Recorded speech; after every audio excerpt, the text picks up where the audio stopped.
The cafeteria of Galactic Academy Station was always loud during lunch hour. Thousands of students from hundreds of different worlds filled the massive hall. The sound of alien languages mixed together like a strange song. Some students chirped, others buzzed, and a few made sounds that human ears could barely hear. Daehyun sat alone at a small table in the corner. He preferred it that way. The other students gave him plenty of space, which was fine with him. Being the only human in a cafeteria full of aliens meant people stared at him enough already. He did not need to make it worse by sitting in the middle of everything. He poked at his lunch with a fork. The food was supposed to be safe for human consumption, but it never tasted quite right. Everything was bland and had a strange texture. He missed real food from Earth. He missed the small restaurant near his apartment where the owner knew his name. He missed the smell of proper cooking. His datapad floated next to his tray, showing notes from his morning xenobiology class. Daehyun tried to focus on the information about crystalline species and their unique cellular structure. But his mind kept wandering. He had been at the academy for 3 months now, and he still felt like an outsider. The other students were not mean to him. They were just scared. Humans had a reputation in the galaxy, and not a good one. They came from Earth, a Class 12 death world. Most aliens could not imagine surviving on such a dangerous planet. The stories about Earth made it sound like a nightmare. Predators everywhere, diseases that could kill in days, weather that could freeze or burn, plants that were toxic to touch. Daehyun understood their fear, but it still hurt. He was just a graduate student trying to learn about alien life. He was not some dangerous monster. But when he walked into a room, people moved away. When he sat down, nearby tables emptied. When he tried to join study groups, suddenly they were full. A group of tall, blue-skinned Thexians sat 3 tables away. They kept glancing at him and whispering.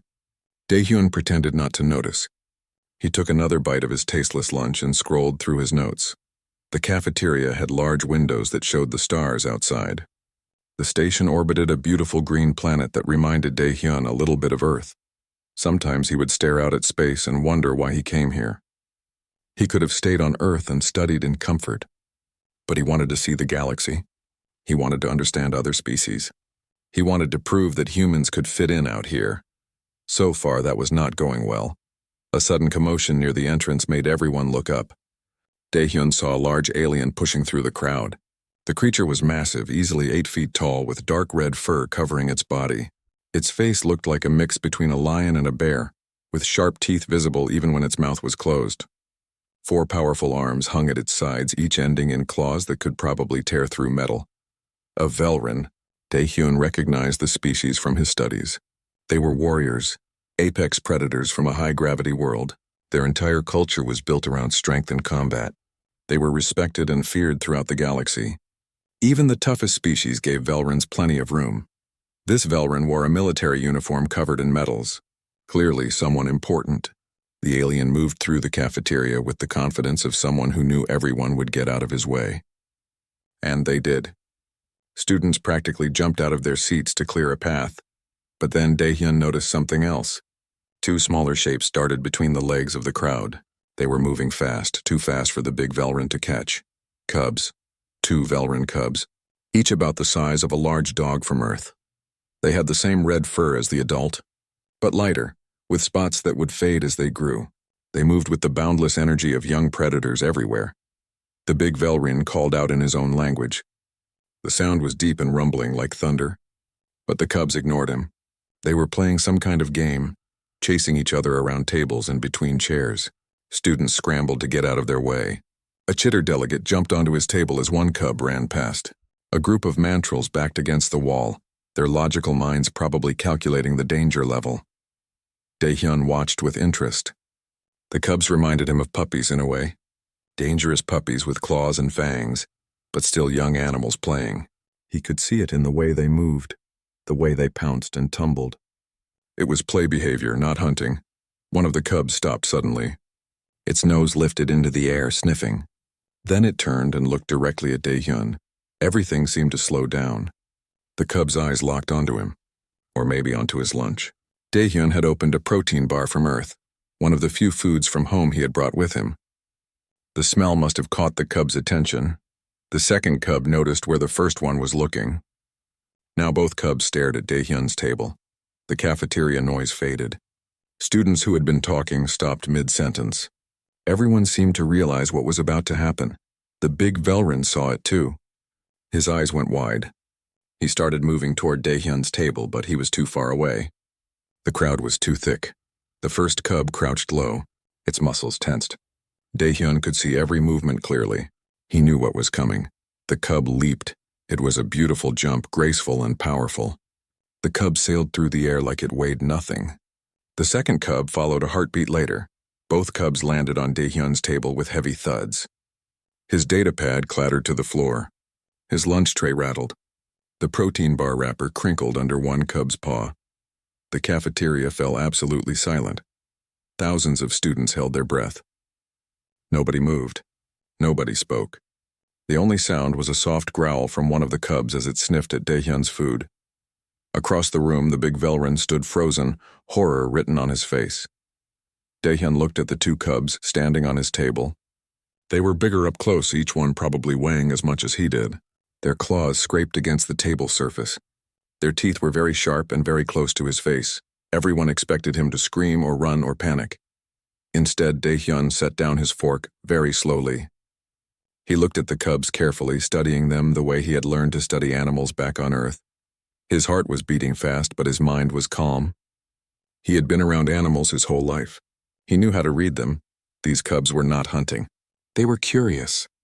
There was a difference. The first cub tilted its head and made a soft chirping sound. The second one batted at the protein bar with one large paw. Daehyun made a decision.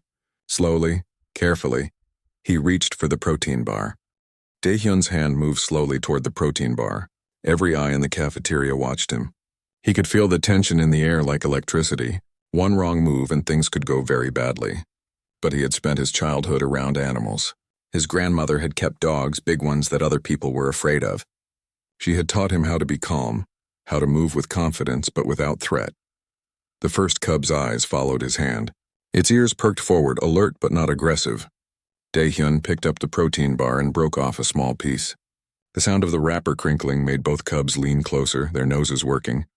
"Hey there," Daehyun said softly. His voice was low and calm, the same tone his grandmother had used with her dogs. "You guys hungry?" The cubs probably did not understand his words, but they understood his tone. Animals always did. It was not the words that mattered. It was the feeling behind them. He held out the piece of protein bar at arm's length. The first cub, the one that had jumped first, stretched its neck forward. It sniffed the food carefully. Then very gently it took the food from Daehyun's fingers. Its teeth brushed against his skin but did not bite. The cub chewed the protein bar and made a happy rumbling sound. The second cub pushed forward immediately, not wanting to be left out. Daehyun broke off another piece and offered it the same way. This cub was less gentle, snatching the food quickly, but still careful not to hurt him. Around the cafeteria, aliens watched in complete disbelief. A Thexian student's crystalline body actually flickered with shock. A group of chitters froze with their mandibles hanging open. At a far table, a Sorix professor dropped the datapad she was holding. The big Velrin was still trying to push through the crowd, but now he moved more slowly. His expression had changed from horror to confusion. He stopped at the edge of the space around Daehyun's table, watching carefully. Daehyun broke off more pieces of the protein bar, feeding both cubs in turn. They sat down on his table now, their tails swishing back and forth. It reminded him so much of the puppies his grandmother had raised. The same eager energy, the same focused attention on food, the same playful pushing to be first. The first cub finished its piece and then did something surprising. It headbutted Daehyun's arm gently, the way a cat might. Daehyun recognized the gesture. It was asking for attention, for affection. He slowly raised his hand and scratched behind the cub's ear. The fur was thick and surprisingly soft under the coarser outer layer. The cub leaned into his touch and made a sound that was almost like a purr. Its back leg started to thump against the table. Daehyun smiled. That was a universal response in predators. Find the right spot, and they all did that. The second cub immediately pushed its head under Daehyun's other hand, demanding equal attention. Daehyun laughed and used both hands, scratching both cubs. They pressed against him, making happy sounds, their dangerous claws forgotten as they enjoyed the attention. "By the 7 stars," someone whispered in Galactic Common. The voice sounded shocked. Is that human using some kind of mind control? Another voice asked. Maybe pheromones. A third voice suggested. No, said a deeper voice. Look at his body language. He is not controlling them. He is communicating with them. Daehyun ignored the voices. He focused on the cubs. They were so young, probably the equivalent of 6 or 7 months old in Earth terms. At this age, they were all instinct and energy, but they were also learning, absorbing everything around them. How he treated them now would shape how they saw him forever. One of the cubs rolled onto its back on the table, showing its belly. Daehyun knew what that meant. It was a sign of trust. Predators did not show their bellies unless they felt safe. He rubbed the cub's stomach gently and it kicked its legs in the air with joy. The big Velrin finally spoke. His voice was deep and powerful, but Daehyun heard the confusion in it. Human, what are you doing to my offspring? Daehyun looked up at the massive alien. Up close, the Velrin was even more impressive. His forearms were thick with muscle. Scars marked his face and hands, signs of many battles. His military uniform displayed rank insignias that Daehyun did not recognize, but they looked important. This was clearly a high-ranking warrior. Just playing with them, sir, Daehyun said calmly. He kept one hand on each cub, continuing to pet them. They came to investigate my lunch. I hope that is okay. The Velrin stared at him. You hope it is okay? Human, do you not understand what you are touching? These are Velrin cubs. Their claws can cut through steel plating. Their bite strength could crush bone. They are trained from birth to be warriors. They are also children, Daehyun said simply. He scratched under one cub's chin, making it stretch its neck out with pleasure. Curious children who smelled something interesting. You should be terrified, the Velrin said. He sounded genuinely confused now. Every other species in this cafeteria knows to fear Velrin young. They are more dangerous than adults because they have not learned control yet. Why do you show no fear? Daehyun considered the question. Where I come from, we live with predators. We understand them. These cubs are not trying to hurt me. They are playing. See how their ears are forward? How their tails move in wide, relaxed motions. If they wanted to attack, their body language would be completely different. The Velrin's 4 eyes widened. You can read Velrin body language? I can read predator body language, Daehyun corrected. It is similar across many species. The details are different, but the basics are the same. These cubs are happy and curious, not aggressive. A crowd had formed around them now. Students from dozens of species watched from what they considered a safe distance. Daehyun heard whispers in languages he did not understand. He saw datapad cameras recording the scene. One of the cubs yawned, showing all of its very sharp teeth.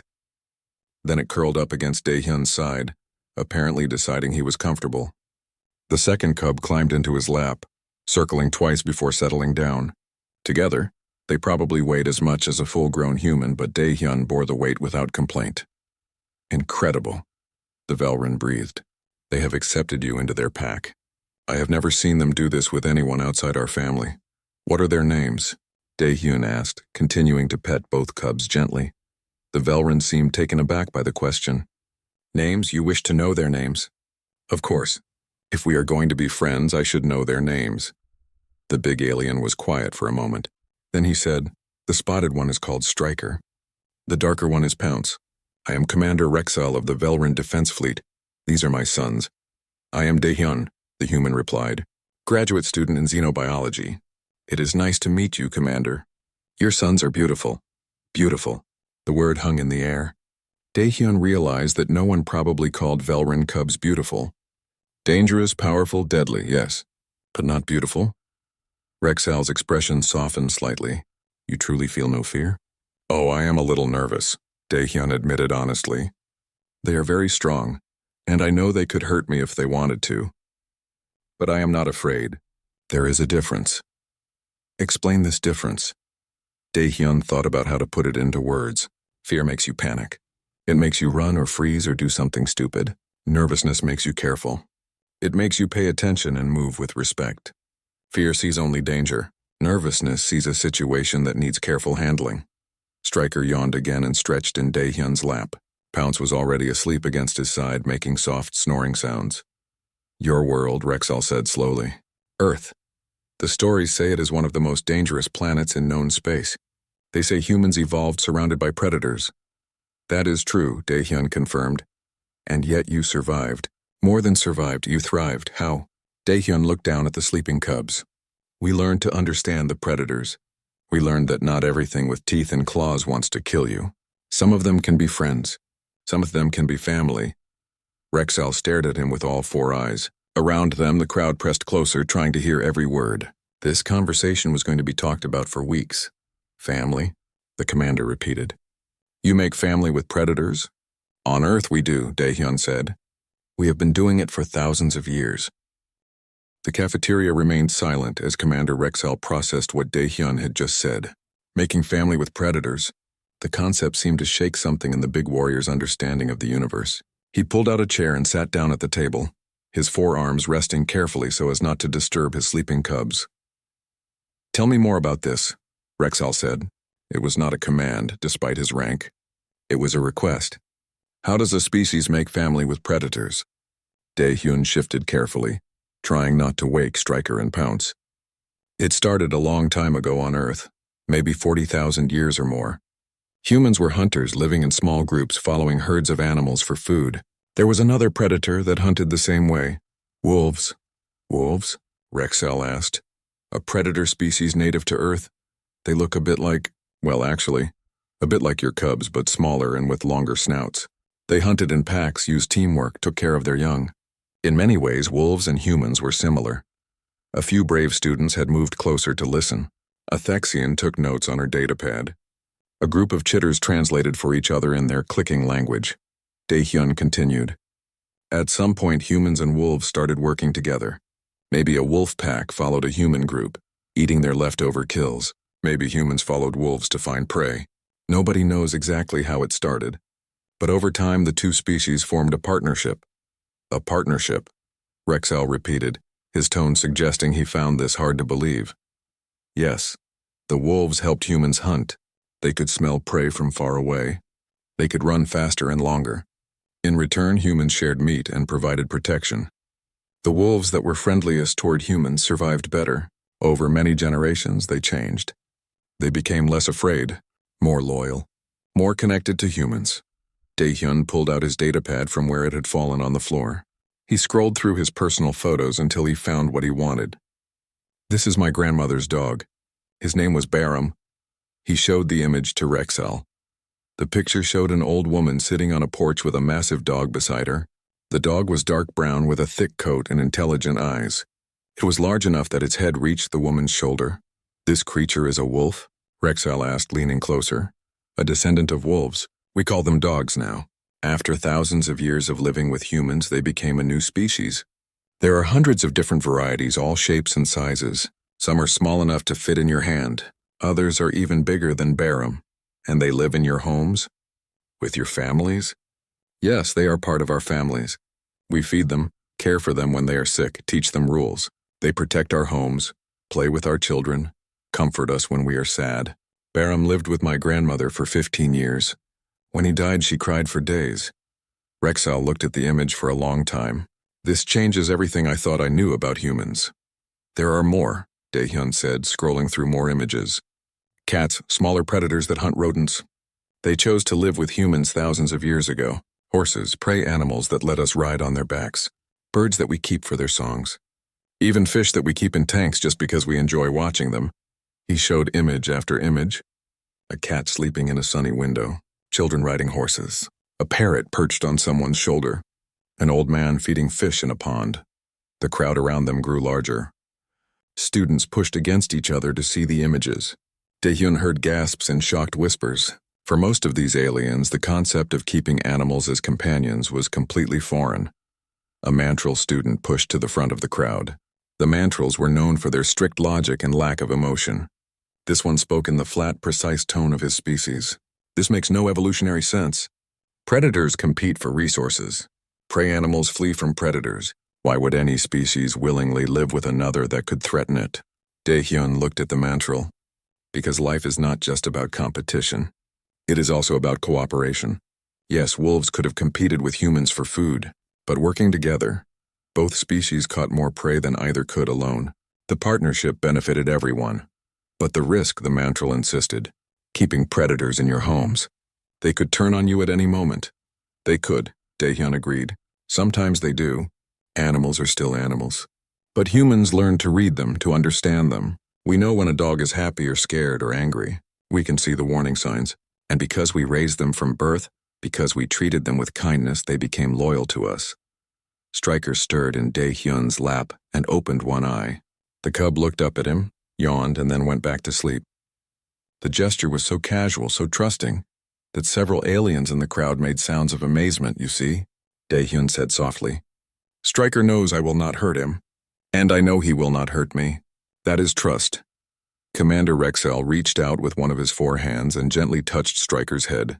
The cub leaned into his father's touch without waking. In Velran culture, we are warriors. We are proud of our strength. We teach our young to be fierce from birth, but we do not teach them trust like this. We teach them to trust only other Velrans. Maybe that is why other species are afraid of you, Dae-hyun suggested carefully. If you only trust your own kind, how can others trust you? The words hung in the air. Rexel was silent for a long moment. Then he said, You speak wisdom, human. Painful wisdom, but wisdom nonetheless. Another voice spoke up from the crowd. This one belonged to a Thorian, one of the herbivore species. They looked like walking trees with bark-like skin and leaf-like growths on their heads. Human Dae-hyun, if your species understands predators so well, perhaps you can help us. On our colony worlds, we have trouble with native predators. They attack our settlements. We have tried everything. Walls, force fields, even relocating them. Nothing works. They always come back. Dae-hyun thought about this. What do the predators eat normally? Before your settlements were there? Herd animals, mostly. They followed the migrations across the plains. And where are those herds now? The Thorians' leaves rustled with embarrassment. We cleared the plains for farming. The herds had to move to less productive areas. So you took away the predator's food source, Dae-hyun said. They are not attacking your settlements out of aggression. They are hungry. Their normal prey is gone, so they look for new sources of food. But we cannot give up our farms, the Thorian protested. Maybe you do not have to. On Earth, we learned to live alongside predators.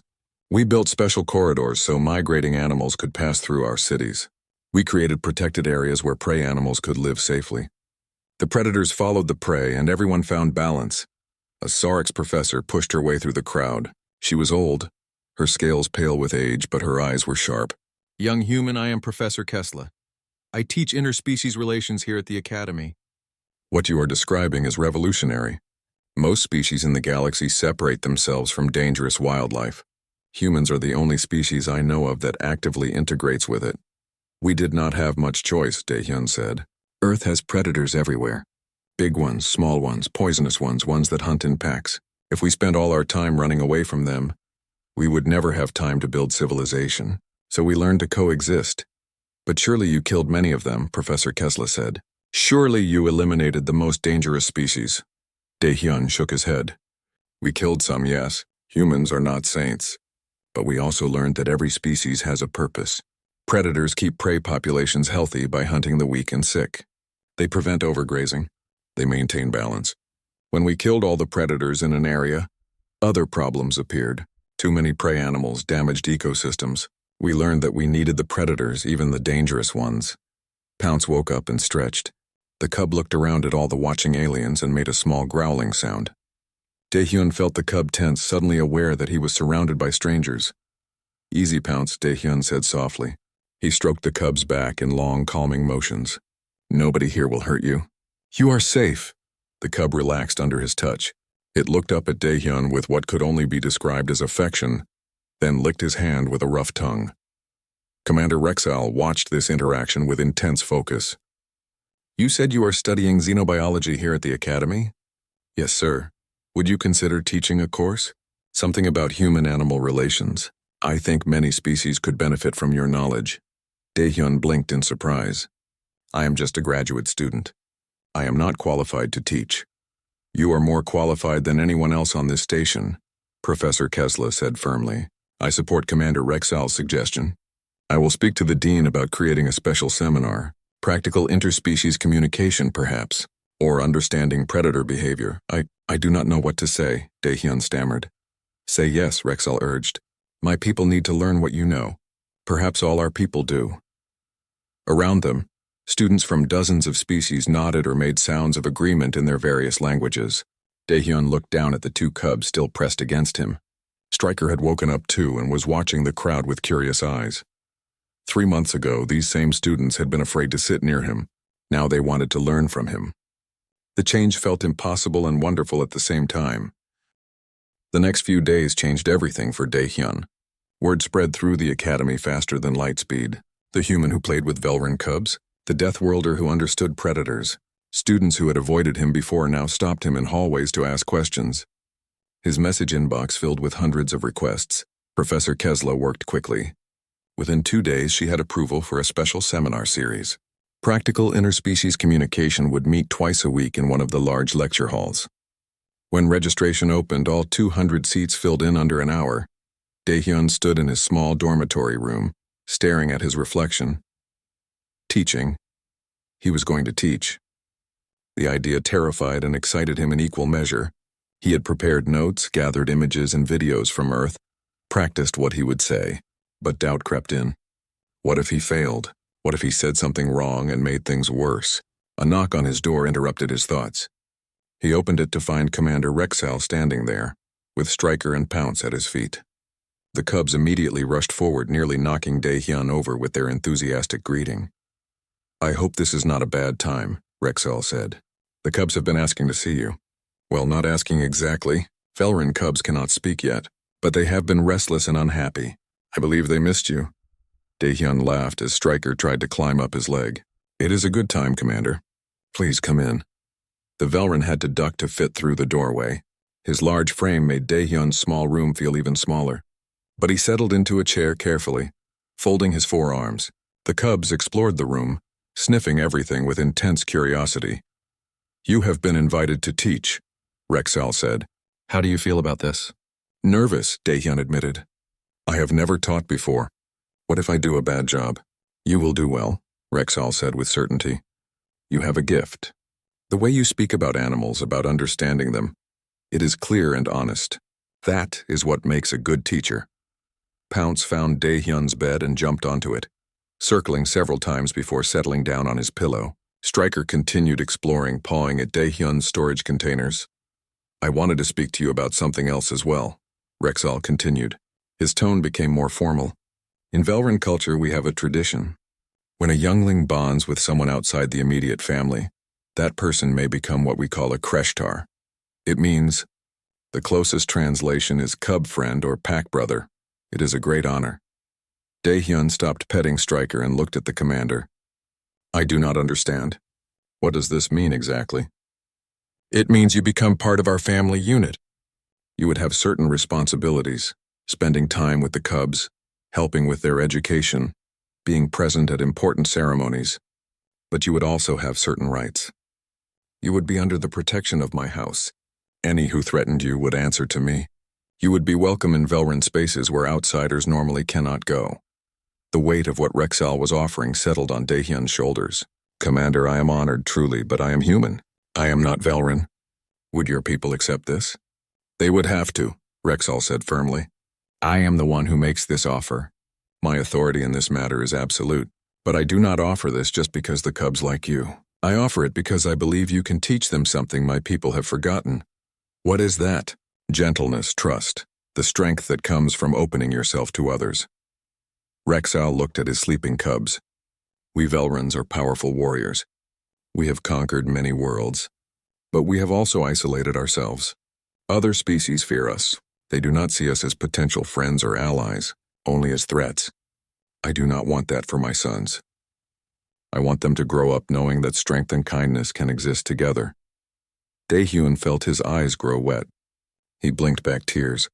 "I would be honored to be Kreshtar to Stryker and Pounce." Rexal stood and placed one of his 4 hands on Daehyun's shoulder. The gesture was surprisingly gentle for such a powerful being. "Then it is done. Welcome to House Rexal, Daehyun of Earth." That evening, Daehyun sat in the Academy's meditation garden, trying to process everything that had happened. The garden was beautiful, filled with plants from 100 different worlds. Some glowed softly in the dark. Others released pleasant scents. It was one of the few places on the station where students from all species could relax together. He heard footsteps and looked up to see a young woman approaching. She was human, the first human besides himself that Dae-hyun had seen since arriving at the academy. She had short dark hair and wore the uniform of a medical student. "You are Dae-hyun," she said. It was not a question. "I am Ji-woo. I study interstellar medicine here." "I did not know there was another human at the academy," Dae-hyun said, surprised. "I have been here for a year," Ji-woo said, sitting down on the bench beside him. "I keep a low profile. Or I did until you decided to make friends with Velrin cubs in front of the entire cafeteria." Dae-hyun winced. "Was that a bad thing?" "Bad? No. Terrifying? Yes. Do you have any idea how many rules you broke? How many safety protocols? The academy has strict guidelines about interaction between students and dangerous species. Velrin cubs are classified as level 9 threats. They are just children," Dae-hyun protested. "Children who could have torn you apart," Ji-woo said, but she smiled as she said it. "But you are right. That is what nobody else sees. They see the claws and teeth. You saw the children underneath. That is very human of you." "What do you mean?" Ji-woo looked up at the artificial sky above the garden. "Humans are good at seeing the person behind the danger. Back on Earth, we domesticated wolves when every logical species would have hunted them to extinction. We learned to ride horses when any sensible species would have just eaten them. We live on a planet that constantly tries to kill us, and we respond by making friends with it." "I never thought about it that way," Dae-hyun said. "Most humans do not. It is just how we are. But out here in the galaxy, it makes us special. Most species evolved on gentle worlds. They did not have to deal with constant threats. When they encounter danger, their response is to avoid it or destroy it. Humans learned a third option: understand it." Dae-hyun considered this. "Is that why other species are afraid of us?" "Because we understand danger too well?" "Partly," Ji-woo said, "but also because we are dangerous ourselves. Humans are from a death world. Our immune systems could fight off diseases that would kill most aliens. Our healing abilities are incredible by galactic standards. Our endurance is legendary. There are stories about humans running prey animals to death over days of continuous pursuit. We are persisters, survivors. That makes other species nervous." "But I am not trying to be threatening," Dae-hyun said. "You do not have to try. You just are. It is in your genes, your evolution. But what you did in the cafeteria, that showed them something else. You showed them that humans understand predators because we are predators. But you also showed them that we can be gentle. We can be trusted. That is powerful." They sat in silence for a moment. Then Ji-woo said, "I heard you're going to teach a seminar." "Yes. About understanding animal behavior and predator communication." "Good. The galaxy needs to hear this. For too long, species have separated themselves into categories: predator and prey, dangerous and safe. But Earth proves that those lines are not as clear as everyone thinks. Maybe you can help them see that." "I hope so," Dae-hyun said. "I am very nervous about it." "That is also very human," Ji-woo said with a smile. "We constantly doubt ourselves even when we do amazing things. But you will do well. I am sure of it." The first seminar session arrived too quickly. Dae-hyun stood outside the lecture hall, his heart pounding. Through the door, he could hear the sound of 200 alien students settling into their seats. Professor Kessler appeared beside him. "Nervous?" she asked. "Terrified," Dae-hyun admitted. "Good. If you were not nervous, I would worry. Nervousness means you care about doing well." She placed a clawed hand on his arm. "Remember, these students are here because they want to learn from you. They have seen what you can do. Now teach them how you do it." Dae-hyun took a deep breath and walked into the hall. The noise stopped immediately. 200 pairs of alien eyes turned to look at him. He saw Thexians and Chitters, Mantrals and Saurics, Thorians and species he could not even name. In the front row sat Commander Rexel with Stryker and Pounce. Dae-hyun walked to the front of the room and set down his datapad. He looked at all the watching faces, and suddenly his nervousness faded. These were students just like him. They were here to learn. He could teach them. "Hello," he said. "My name is Dae-hyun. I am from Earth. And today I want to tell you about the most important lesson my grandmother ever taught me." The room was silent, waiting. "She taught me that before you can understand another being, you must first set aside your fear. Fear makes you see threats everywhere. Fear makes you build walls instead of bridges. But when you let go of fear, when you replace it with curiosity and respect, amazing things become possible." He pulled up an image on the large screen behind him. It showed his grandmother sitting on her porch surrounded by 5 large dogs of different breeds. These animals are predators. They have teeth that can crush bone. They have strength that could easily overpower a human. But my grandmother never feared them. She respected them, understood them, loved them, and they loved her back. Daehyun looked at the cubs in the front row. Strict the seminar became the most popular class at the academy. Students talked about it in hallways, shared recordings of the sessions, and debated the concepts in their dormitories. Daehyun found himself at the center of a change he never expected to create. In his 3rd session, he brought in Commander Rexel and the cubs as special guests. The lecture hall was packed beyond capacity, with students sitting on the floor and standing along the walls. Daehyun stood at the front with Stryker and Pounce beside him. "Today we are going to talk about play behavior," Daehyun announced. "Many species think that play is just entertainment, something young animals do when they are bored. But play is actually one of the most important parts of development. Through play, young predators learn hunting skills. They learn social rules. They learn how hard they can bite before it hurts their packmates. They learn trust." He knelt down beside the cubs. "Stryker, Pounce, want to play?" Both cubs immediately perked up. Their tails started swishing. They dropped into play postures, front legs stretched forward, rear ends up in the air. Several students in the audience made nervous sounds. "Watch their body language," Daehyun said. "See how their movements are exaggerated? How they bounce and hop instead of moving smoothly. This is how young predators signal that they want to play, not fight. If they were hunting, their movements would be slow and controlled. But this is play, so they are loose and energetic." Stryker pounced toward Daehyun. The human rolled to the side, and the cub tumbled past him, landing in a clumsy heap. Pounce jumped on his brother, and the 2 cubs wrestled, growling and nipping at each other. But Daehyun pointed out how their claws were retracted, how their bites never broke skin, how they took turns being on top and bottom. "They are learning," Daehyun explained. "Stryker is learning how fast Pounce can react. Pounce is learning how much pressure he can use when he bites. And both of them are learning that play fighting is different from real fighting. These lessons will serve them their entire lives." A Mantral student raised a hand. "But human Daehyun, how do you know they will not suddenly turn aggressive? How do you know when play becomes danger?" "Good question," Daehyun said. He pointed to the cubs who were still wrestling. "See how they keep breaking apart and then coming back together? That is important. If this was real fighting, they would not stop. They would hold on until one submitted, but in play they constantly reset. They give each other chances to escape or quit if the play gets too rough." He called the cubs over. Both came immediately, panting from their exertion. "Also watch their eyes. In real aggression, a predator's pupils get very narrow. They focus completely on their target. But in play, their eyes stay relaxed and wide. They are aware of everything around them, not locked onto one target." Daehyun spent the next hour demonstrating different aspects of play behavior. He showed how to read stress signals, how to recognize when play was getting too intense, how to calm an excited predator.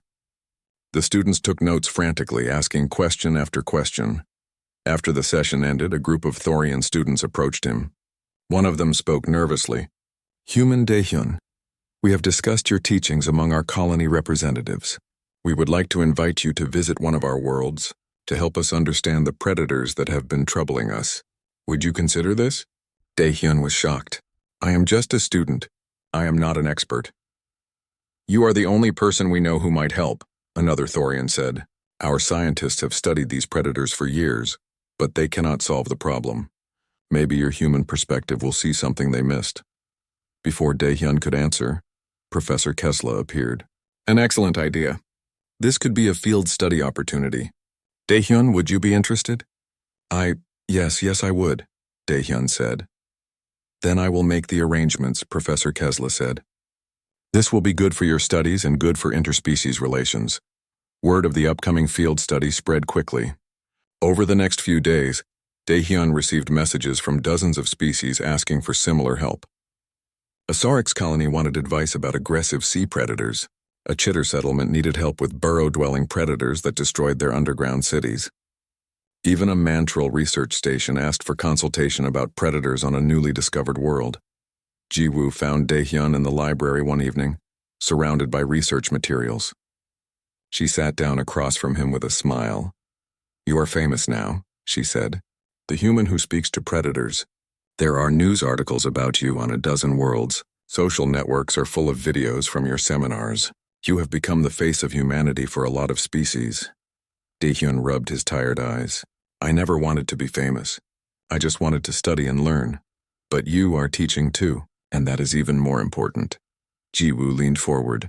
Do you know what you have done? For the first time, aliens are seeing humans as something other than scary deathworlders. They are seeing us as people who understand things they do not. People who can help them.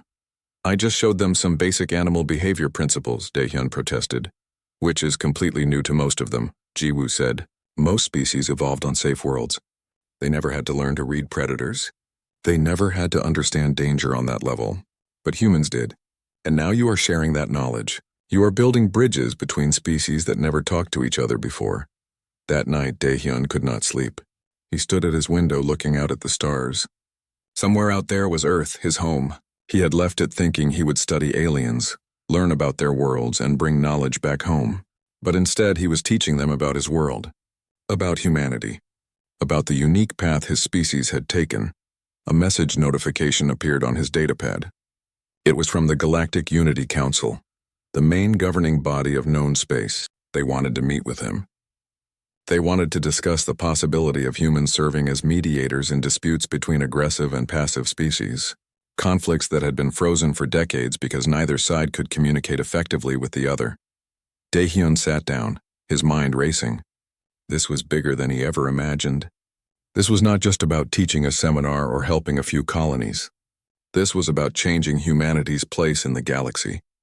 The next morning, Commander Rexall came to his room again with the cubs. But this time he brought something else. A piece of jewelry made from a dark metal that seemed to absorb light. It was shaped like a stylized claw. This is a Kreshtar mark, Rexall explained. It shows that you are part of my family. It is recognized by all Velrin authorities throughout the galaxy. Wear this and you are under the protection of House Rexall. No Velrin will threaten you. Many will offer you aid if you need it. Daehyun took the mark with shaking hands. Commander, I do not know what to say. Say nothing. Just wear it with honor. Rexall's 4 eyes were serious. Things are changing, Daehyun of Earth. The galaxy is starting to see humans differently because of you. But change brings resistance. There will be those who do not like what you represent. Those who prefer the old ways where everyone stays in their proper place. The Kreshtar mark gives you protection. Use it if you need it. Over the following weeks, Daehyun's life transformed completely. His field study to the Thorian colony was approved.